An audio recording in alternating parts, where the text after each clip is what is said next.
Sometimes life shows us a path where every step hides a mystery, and sometimes just a little curiosity changes everything.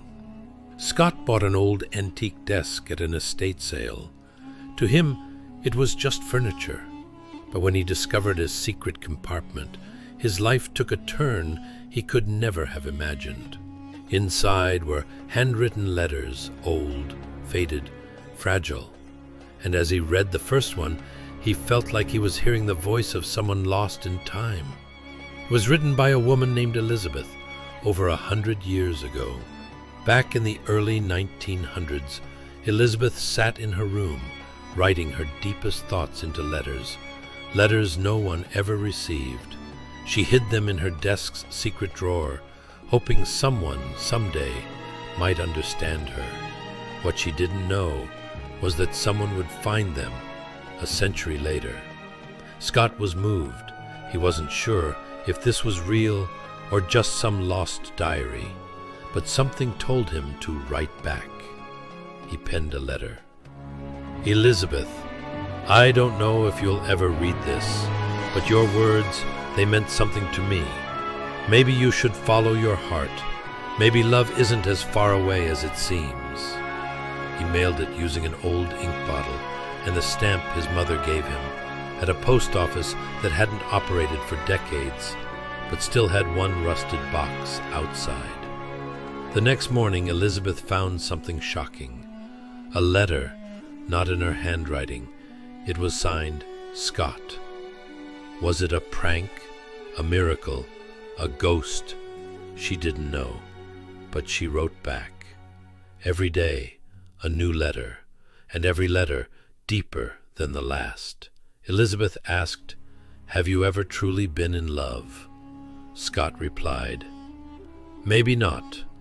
Maybe the only real love I've ever felt is reading your letters."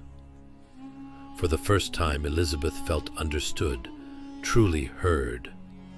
One day, Elizabeth met Colonel Denby, a gentleman who loved poetry and listened like no one else.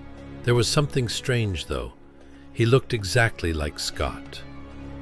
Love was blooming, but war was calling. Denby was drafted to the front lines. Elizabeth's heart broke. Scott, panicked, searched online for Denby's fate. He found a historical record. Colonel Denby killed in action, July 3rd, 1916. Elizabeth's time, July 3rd, was just 2 days away. Scott raced to the old post office. It was in flames, but he had to try. Through fire and smoke, he shoved one final letter into the rusted box, praying it would reach her. Elizabeth read the letter. She didn't hesitate. She left everything behind and rushed to the front lines to find Denby.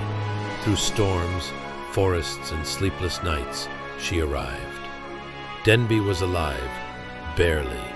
In his final moments, he whispered, "Read me one more poem." In her room, he found a painting. Elizabeth and Denby. And yes, Denby looked exactly like him. At Elizabeth's grave, Scott left her favorite flower.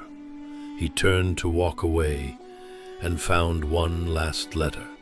It read, "I never forgot you." As he walked back, a golden retriever ran to him. And from the distance, a young woman called out, "Max, come here." She walked closer. She looked like Elizabeth. Scott smiled and asked, "Would you like to get coffee with me sometime?" Love doesn't always shout. Sometimes it whispers across time. Sometimes love is just a letter, a moment, or a familiar face in a brand new life.